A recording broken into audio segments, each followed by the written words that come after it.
범생의 법칙 때문인데, 그러니까 범생의 법칙이 뭐냐? 범생이와 범생이가 만나면 매력이 빵이 된다는 뜻이에요. 그러니까 재영 이 표정 보세요. 벌써부터 이제 슬픈 표정입니다. 슬픈 표정의 재영인데 넋이 나갔어요. 퇴근이 기다려지지 않는다는 거죠. 그리고 이거는 어떻게 보면 이진주 PD가 이거는 남자의 마음을 잘 이해하지 못했다. 남자들은 연애 프로그램 방송에 출연한다면 당연히 이런 여자, 퇴폐미의 여자를 되게 원합니다. 특히나 S급 남자일수록 공부를 오래 한 사람들이 많아요. 공부 혹은 모범생으로 자라야만 대한민국에서 S급 남자가 될 수 있기 때문에 이 퇴폐미에 대한 수요가 굉장히 크다. 근데 이제 주변에서 만날 수 없죠. 도서관에서 30년 있는데 어떻게 이런 여자가 오겠어요. 이런 여자들은 도서관에 일단은 반경 1km에 접근 안 합니다. 그러니까 어떻게 보면은 주연이 잘못됐다는 게 아니라 주연 같은 여자는 재영 주변에 30년 동안 그냥 한 트럭, 두 트럭, 세 트럭이에요. 그러니까 선택하고 싶지 않은 겁니다. 원했던 거는 이제 솔로 지옥3의 하정 같은 여자였지만 막상 출연해보니까 주연, 그나마 굉장히 멘탈이나 긍정적인 마인드는 있지만 컨셉 자체가 너무 흔한 컨셉이고, 그러니까 어떻게 보면 S급 남자들의 수요를 이거는 연애남매 제작진들이 잘 파악 못한 거예요. 이런 여자를 최소한 한 명에서 두 명 정도는 투입을 시켰어야 됩니다. 그래야지 남자들은 텐션이 살아나요. 남자들이 진짜 물 마시는 것도 딱 텐션이 다르다는 게 느껴질 텐데, 이게 지금 범생이와 태페미가 만나면 무조건 매력도가 100으로 될 수밖에 없어요. 이게 그래프로도 설명됩니다. 범생력, 매력도. 그러니까 범생력이 높을수록 매력은 사실 떨어져요. 하지만 퇴폐미로 갈수록 매력이 급증하는데, 사실 현실에는 이 중간 지점에 우리가 어디선가 만나는 거죠. 그러니까 사실 남녀가 여기서 딱 만나면 보기에도 좋은 거예요. 그러니까 퇴근이 기다려지는 이러한 퇴폐미가 있는 반면에, 어쨌든 지금 주연 같은 경우에 굉장히 성실하다는 건 알겠어요. 범생이라는 것도 알겠고, 근데 결국에는 선택을 안 해버린 이유는 일단 또 잘 안 꾸미는 것도 있어요. 또 성실녀들은 또 잘 안 꾸며요. 근데 일단 재영도 뭐 엄청나게 꾸미는 스타일은 아닙니다. 왜냐하면 당연히 범생이들, 남자들 애초에 잘 안 꾸미는데 범생이 남자 꾸미겠나요? 절대 안 꾸밉니다. 절대 안 꾸미기 때문에, 그러니까 자기와 너무 비슷한 여자를 만나면 생각보다 남자들이 그렇게 또 좋아하지 않는다. 왜냐하면 자기가 여태까지 만나보지 못했던 꿈의 여자나 다름없어요. 근데 이게 조금 다른 점이기도 해요. 그러니까 이게 사실은 수요와 공급의 불일치가 이제 발생해 버렸다.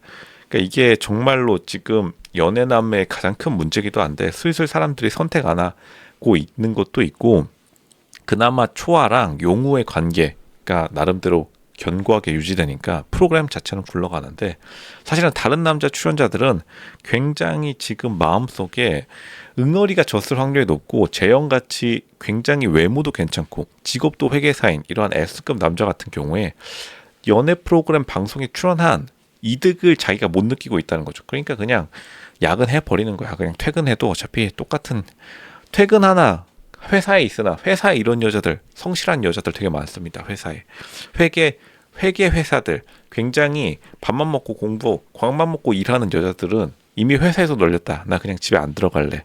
슬슬 집에 안 들어가기 시작하는 겁니다.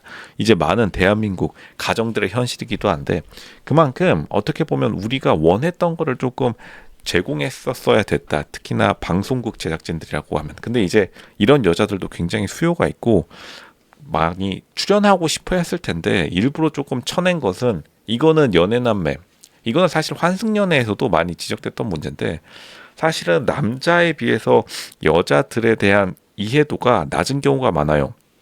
방송국 관계자들이 여자들이 많기 때문에. 그리고 또 이런 여자들은 자기도 모르게 여자들의 유전자의 무의식에서 밀어내려고 하는 특성이 있어서, 제작진들이 아무리 공정하게 하려고 해도 사실은 인터뷰 때 떨어뜨리고 싶어요. 이거 불려우네. 불려우가 들어가야지 재밌는데, 인터뷰 때 제작자들이 이런 불려우들한테 학창시절에 당했던 트라우마가 생각나서, 그러니까 어떻게 보면 남규용 PD가 나는 솔로가 최강자가 된 것도, 남규용 PD가 어떻게 보면 남자들이 좋아하는 여자들의 특성을 딱 알고 여자 출연자들을 굉장히 잘 선택하는 그러한 또 해안이 있어요.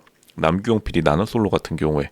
근데 다른 연애 프로그램들은 약간 지금 남녀 밸런스 붕괴가 심각할 정도다. 연애남매에서 재영 보면은 이 표정이 다 말해줘요. 이 표정이 스크린샷을 많이 한 100장, 200장 찍어봐도 벌써부터 이 표정 보세요. 표정 굉장히 슬픕니다. 이거 AI한테 찍어보면은 이거 정신과 상담 가라고 할 정도로 굉장히 슬픈 표정. 근데 여자들은 당연히 신나죠. 여자들은 이런 남자 보기 어려우니까요. 그러니까 이런 지금 표정이 솔로족 이런 여자들 나올 줄 알고 방송 출연. 그러니까 굉장히 남자들은 사실은 같이 지내는 걸 굉장히 별로 그렇게 좋아하지 않기 때문에 큰 용기가 필요해요. 그리고 회사 다니면서 방송에 출연한다? 그만큼 힘든데 오고 싶지 않은 거죠. 아, 방송 출연. 나 이런 여자가 지금 집에 기다릴 줄 알고 텐션 올라갔는데 결국에는 회사에서 만나는 여자들이 있으니까. 근데 또 막상 싫지는 않고, 그러니까 거절이 아니라 선택하고 싶지 않을 정도로 주변에 많다는 거죠. 그러니까 남녀 간의 표정 차이가 너무 극명하다. 연애남매가 이거 밸런스 조정을 조금 해야 되긴 합니다. 시즌 2 나올 가능성이 높은데 이거 조금 연애남매뿐만 아니라 연애 프로그램, 특히나 다른 연애 프로그램에서도 이 밸런스의 문제는 계속해서 우리가 지켜봐야 된다. 최근에 이제 환승연애 3도 환승연애 2도 사실은 밸런스 문제가 좀 있었는데 환승연애 3는 밸런스 문제가 좀 더 심각했죠. 이러한 사람들을 선출하는 데 있어서 밸런스뿐만 아니라 고려, 그러니까 케미를 고려했어야 되는데 이제 남자가 진짜로 원하는 것을 일부러 조금 안 주려고 했다라는 그 기싸움이 들어갔다. 재영과의 기싸움. 그러니까 사실은 어떻게 보면 이건 제작진도 재영이 이렇게 나올 줄은 몰랐을 거예요. 진짜 선택하지 말라고 하니까 진짜 선택 안 할 줄 몰랐는데 왜냐면 어쨌든 지금까지 선택을 하고 있었거든요. 그런 것을 봤을 때 이거는 어떻게 보면 큰 그림을 보지 못했던 섭외의 실수였다. 이런 여자들을 좀 더 넣었었어야 됩니다. 그러니까 재영 지금 조금 멘탈이 많이 나간 표정을 보여주고 있다. 그렇기 때문에 사실은 이런 여자들도 이런 남자를 만나면은 조금 끌리는 면이 있거든요. 실제로 이렇게 퇴폐미를 가진 여자들의 부모님들이 대부분 이렇게 범생일 경우가 많습니다. 이게 범생 퇴폐미의 법칙이기도 해요. 인생이 그렇듯이 뭔가 양극은 끝에서 만난다. 이런 모습을 보는 게 시청자들도 즐거울 텐데 결국에는 조금 비슷한 컨셉끼리 너무 모아놨다. 그런 것이 됐죠. 성실령. 물론 이제 주연 같은 경우에 조금 안타까운 게 잘 안 꾸민 거는 사실은 주연의 잘못이긴 해요. 선택 안 아니어도 이게 왜 잘 안 꾸미냐. 주변 친구들이 아마 조금 안 꾸미는 여자들 무리에 많이 꼈을 가능성이 높고 그렇게 해도 여태까지 잘 살아온 거죠. 왜냐하면 자기는 성실하다는 이미지가 있고 실제로 어쨌든 타고난 외모는 꽤 괜찮기 때문에 근데 타고난 외모 플러스 무조건 꾸며야지 이 정도 급으로 갈 수 있습니다. 그러니까 퇴폐미 컨셉을 잡았으면 오히려 주연이 인기를 휩쓸 수 있었는데 자기가 살아온 관성이 있다 보니까 그리고 주변의 사람들이 전부 다 성실한 여자인 친구들 그리고 여자인 범생이들 사이에 둘러싸여서 열심히 살다 보니까 이렇게 된 거라서 비판하기도 좀 뭐라고 하죠. 어쨌든 간 남자들이 원하는 눈높이와 여자들이 생각하는 괜찮은 여자들 간의 불균형이 이러한 선택 안 함을 낳았다 이렇게 말씀드릴게요.